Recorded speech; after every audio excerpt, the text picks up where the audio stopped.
Hello dear student, मैं Vimal Agarwal. Welcome to this channel.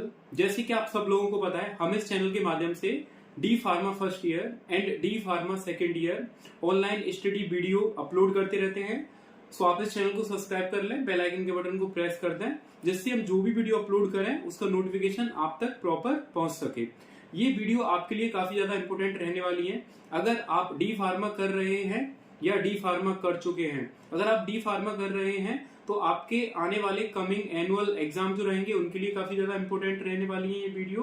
अगर आप कर चुके हैं तो गवर्नमेंट फार्मासिस्ट की तैयारी कर रहे हैं उनके लिए भी काफी ज्यादा इंपॉर्टेंट रहने वाली है, और आने वाले टाइम में जो एग्जिट एग्जाम की तैयारी कर रहे हैं उन स्टूडेंट के लिए भी काफी ज्यादा हेल्पफुल रहने वाली है ये वीडियो। तो चलिए इस वीडियो को स्टार्ट करते हैं। और यहाँ पर जो हम सब्जेक्ट पढ़ेंगे उस सब्जेक्ट का नाम रहने वाला है फार्माकोग्नोसी, और जो चैप्टर रहने वाला है वो न्यूट्रास्यूटिकल चैप्टर रहने वाला है। तो हम जानेंगे न्यूट्रास्यूटिकल क्या होता है। न्यूट्रास्यूटिकल एक बहुत ही इंटरेस्टेड टॉपिक है जिसके बारे में आपको पता होना काफी ज्यादा जरूरी होता है। बेसिकली अगर न्यूट्रास्यूटिकल की बात करें, जैसे कि इसके नेम से पता चल रहा है, न्यूट्रा एंड सूटिकल, ये दो शब्दों से मिलके बना हुआ शब्द होता है न्यूट्रास्यूटिकल। तो जो न्यूट्रिएंट्स होते हैं और फार्मास्यूटिकल होते हैं, तो बेसिकली टू वर्ड्स का कॉम्बिनेशन है न्यूट्रास्यूटिकल, न्यूट्रिएंट्स एंड फार्मास्यूटिकल। तो इनका कॉम्बिनेशन को ही न्यूट्रास्यूटिकल कहते हैं बेसिकली। और थोड़ा सा डिटेल में जान लेते हैं, आपको और अच्छे से क्लियर हो जाएगा। तो यहाँ पर ये न्यूट्रास्यूटिकल के बारे में बता रहा है। The term nutraceutical was coin by doctor Stephen DeFelice in 1989 by combining word nutrition and pharmaceutical। तो न्यूट्रास्यूटिकल जो वर्ड है, जो टर्म है, वो डॉक्टर स्टीफन डेफ्लिस ने 1989 में दिया था। और इस वर्ड का मतलब उन्होंने बताया कि दो शब्द से मिलके बना हुआ ये शब्द है। पहला जो शब्द है न्यूट्रिएंट्स है वो, और दूसरा फार्मास्यूटिकल। तो फार्मास्यूटिकल और न्यूट्रिएंट से मिला हुआ ही शब्द को न्यूट्रास्यूटिकल कहते हैं। आगे अगर देखें तो it was originally defined as a food और parts of food that provide medical और health care benefits including prevention and treatment of many chronic diseases. यहाँ पर ये बताने की कोशिश कर रहा है जो न्यूट्रिएंट्स होते हैं उन न्यूट्रिएंट्स की मदद से, न्यूट्रिएंट्स बेसिकली एक फूड मटेरियल होता है। जो भी हम डाइट की फॉर्म में जो भी फूड कंज्यूम करते हैं वही एक तरीके से न्यूट्रिएंट्स होते हैं। उन न्यूट्रिएंट्स की मदद से या उन न्यूट्रिएंट्स की हेल्प से हम अलग अलग डिजीजेस को प्रिवेंट कर सकते हैं, रोक सकते हैं। तो वो डिजीज किस तरीके की रहने वाली हैं जिनको हम रोक सकते हैं? अगर हम अच्छा न्यूट्रिएंट कंज्यूम करें तो इन क्रोनिक डिजीजेस को रोका जा सकता है। क्रोनिक डिजीज जो कि काफी लंबे समय तक चलती हैं। अगर किसी व्यक्ति को क्रोनिक डिजीज हो जाती है तो काफी लंबे समय तक वो डिजीज उस व्यक्ति के अंदर देखने के लिए मिलती हैं। जैसे क्रोनिक डिजीज का एग्जांपल कैंसर हो गया, डायबिटीज हो गई, हार्ट डिजीज हो गई। हार्ट डिजीज में जैसे कि हार्ट फेलियर हो गया, देन हाइपरटेंसिव हो गया, अर्थराइटिस हो गया, ऑस्टियोपोरोसिस हो गया। ये सारी डिजीज क्रोनिक डिजीज कंडीशंस होती हैं। अगर ये किसी व्यक्ति को होती हैं तो काफी लंबे समय तक ये उसके अंदर देखने के लिए हमको मिलती हैं।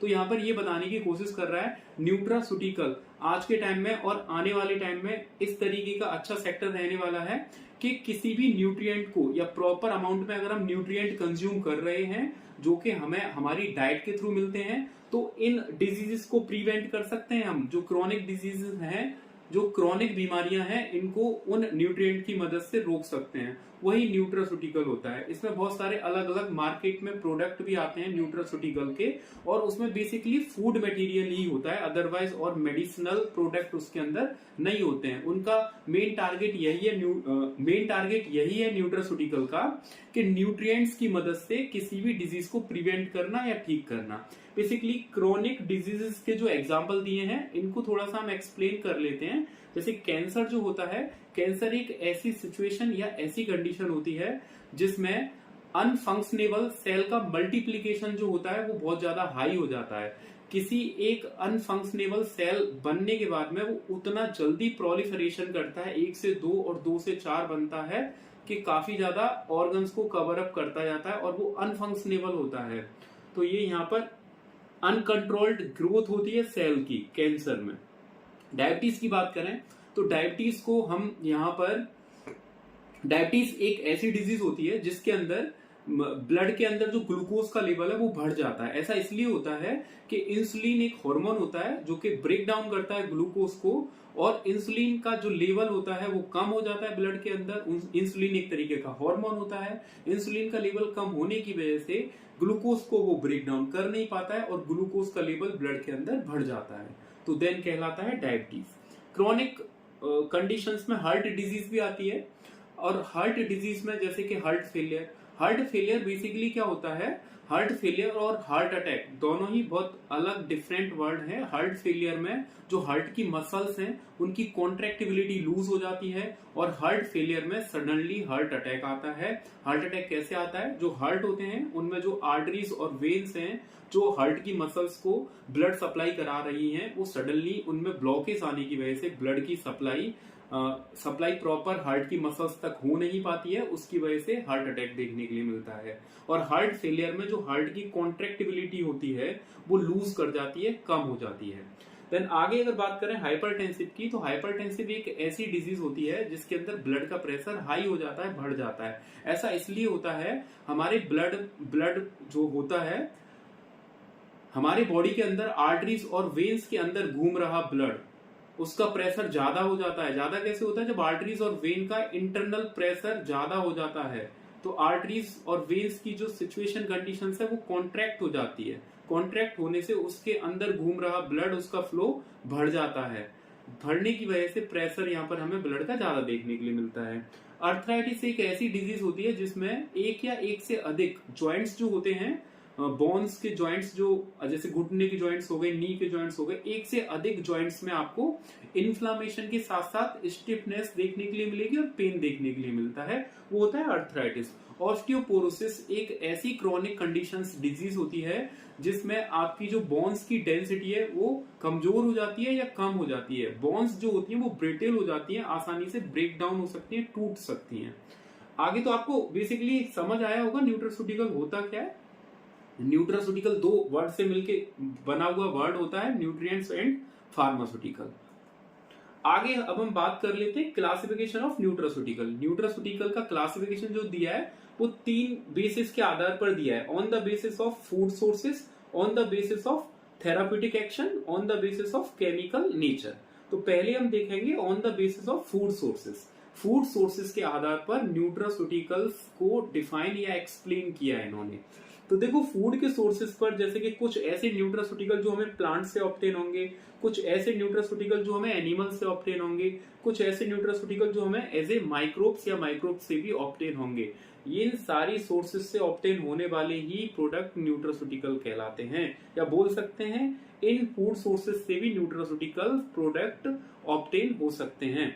एग्जाम्पल देते हुए बताया, जैसे जो प्लांट से न्यूट्रास्यूटिकल हमको ऑब्टेन होते हैं उनका एग्जाम्पल है ascorbic acid, cellulose, pectin, keratin.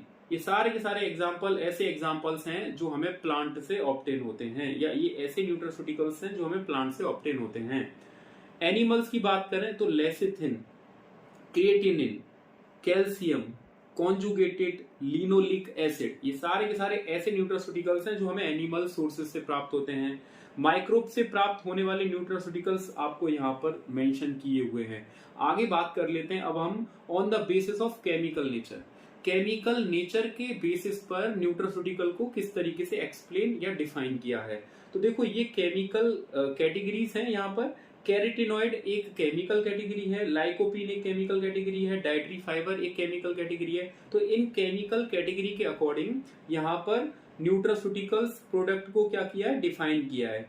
जैसे कि ये केमिकल कैटेगरी हो गई और इसकी जो सोर्स हो गई वो कैरेट हो गई, ठीक है। ये जो केमिकल कैटेगरी है कैरेटिनॉइड, ये केमिकल कैटेगरी कहाँ बेसिकली पाई जाती है, तो इसकी सोर्स है कैरेट। गाजर में कैरेटिनॉइड पाया जाता है, केमिकली गाजर के अंदर कैरेटिनॉइड्स रहते हैं।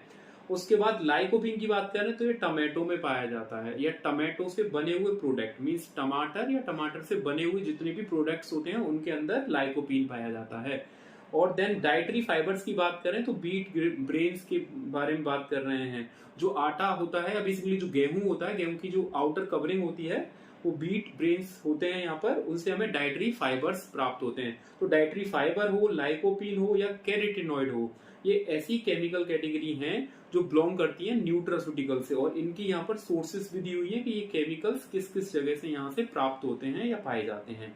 और अब इनका ट्रीटमेंट भी दिया है कि ये जो केमिकल कैटेगरी हैं, अगर ये न्यूट्रास्यूटिकल है और इनको कंज्यूम करने से या इनको एडमिनिस्ट्रेट करने से बॉडी के अंदर ये क्या बेनिफिट्स प्रोवाइड कराते हैं। तो पहला कैरोटीनॉइड का दिया है कि ये न्यूट्रल कर देता है फ्री रेडिकल्स को। बॉडी के अंदर जो फ्री रेडिकल्स हैं उनके लेवल को ये क्या कर देगा, न्यूट्रल कर देगा। बेसिकली क्या होता है, फ्री रेडिकल्स एक तरीके से आप कुछ बॉडी के अंदर अणु होते हैं, वो क्या करते हैं, जब फ्री रेडिकल्स की मात्रा बढ़ जाती है बॉडी के अंदर, और ये बढ़ती जब है जब ऑक्सीडेशन प्रोसेस चलता है, जब सेल के अंदर ऑक्सीडेशन प्रोसेस चलता है तो फ्री रेडिकल्स की मात्रा बढ़ती है और उससे सेल पर स्ट्रेस आता है और सेल की डेथ हो जाती है। अगर उनको हम न्यूट्रल रखें तो बॉडी के अंदर सेल डेथ से बचा जा सकता है, और वही ये करते हैं। यहाँ पर बता रहा है कैरोटीनॉइड कैरेट से प्राप्त होता है और क्या करता है, फ्री रेडिकल्स को न्यूट्रल रखने में मदद करता है जिससे सेल की डेथ ना हो पाए। सेम वही लाइकोपीन करता है। देन आगे अगर डाइटरी फाइबर की बात करें तो ये क्या करता है, reduce colon and breast cancer. जो लार्ज इंटेस्टाइन में जो कॉलम्स होते हैं, अगर आपने लार्ज इंटेस्टाइन पढ़ा है, बड़ी आंत पूरी तरीके से पढ़ी है, तो उसमें कॉलोन होते हैं, ascending colon, descending colon, sigmoid colon. तो उनमें होने वाले कैंसर और ब्रीस्ट में होने वाले कैंसर को रोकने का काम ये डाइटरी फाइबर करते हैं, जो कि हमें बीट ब्रेन से मिलते हैं। बीट ब्रेन जो आउटर सेल होता है गेहूं का, उसको बोलते हैं बीट ब्रेन। आगे अगर हम बात करें तो थर्ड क्लासिफिकेशन जो है वो on the basis of therapeutic action.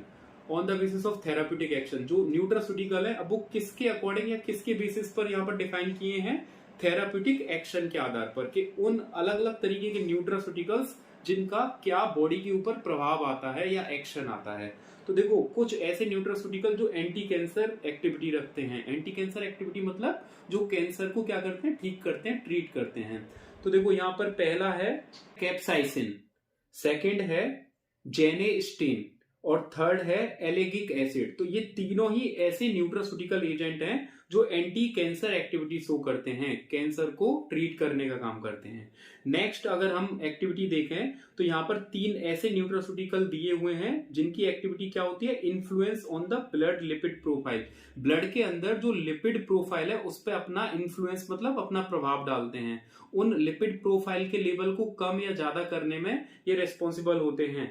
Example दिया है यहाँ पर बीटा ग्लूकेन, दूसरा अल्फा टोकोट्रिनोल और पैक्टिन। ये तीनों ऐसे न्यूट्रास्यूटिकल्स होते हैं जो ब्लड के अंदर लिपिड की प्रोफाइल में अपना इन्फ्लुएंस करते हैं उसको, या उस पर प्रभाव डालते हैं। एंटीऑक्सीडेंट एक्टिविटी, कुछ ऐसे न्यूट्रास्यूटिकल्स होते हैं जैसे एस्कॉर्बिक एसिड हो गया, कैरोटीन हो गया या लुइटीन हो गया। ये ऐसे न्यूट्रास्यूटिकल एजेंट हैं जो ऑक्सीडेशन प्रोसेस को क्या करते हैं, बॉडी के अंदर रोकते हैं। जैसे कि हमने पहले भी बताया, ऑक्सीडेशन एक ऐसी प्रोसेस होती है सेल के अंदर होने वाली जिसमें फ्री रेडिकल्स निकलते हैं और फ्री रेडिकल्स जो होते हैं वो सेल को स्ट्रेस पहुंचा के उसकी डेथ कर देते हैं। तो यहाँ पर एंटीऑक्सीडेंट न्यूट्रास्यूटिकल अगर हम देते हैं तो सेल की डेथ को यहाँ पर होने से रोक सकते हैं। तो ये न्यूट्रास्यूटिकल एंटीऑक्सीडेंट एक्टिविटी शो करते हैं, सेल की डेथ को रोकने का काम करेंगे। एंटी इन्फ्लामेटरी एजेंट की बात करें तो ये ऐसे न्यूट्रास्यूटिकल्स होते हैं जो इन्फ्लामेशन को कम करने का काम या रोकने का काम करते हैं। जैसे लिनोलिक एसिड हो गया, गामा लिनोलिक एसिड हो गया या कुरकुमीन हो गया। ये तीनों ही ऐसे न्यूट्रास्यूटिकल एजेंट हैं जो बॉडी के अंदर आ रही इन्फ्लामेशन या बॉडी के अंदर हो रहे इन्फ्लामेशन के लेवल को कम करते हैं। तो आई होप कि आपको ये टॉपिक समझ में आया होगा। इसी तरीके के टॉपिक को देखने के लिए चैनल को सब्सक्राइब करें, बेल आइकन के बटन को प्रेस करें, जिससे हम जो भी वीडियो अपलोड करें उसका नोटिफिकेशन आप तक प्रॉपर पहुंच सके।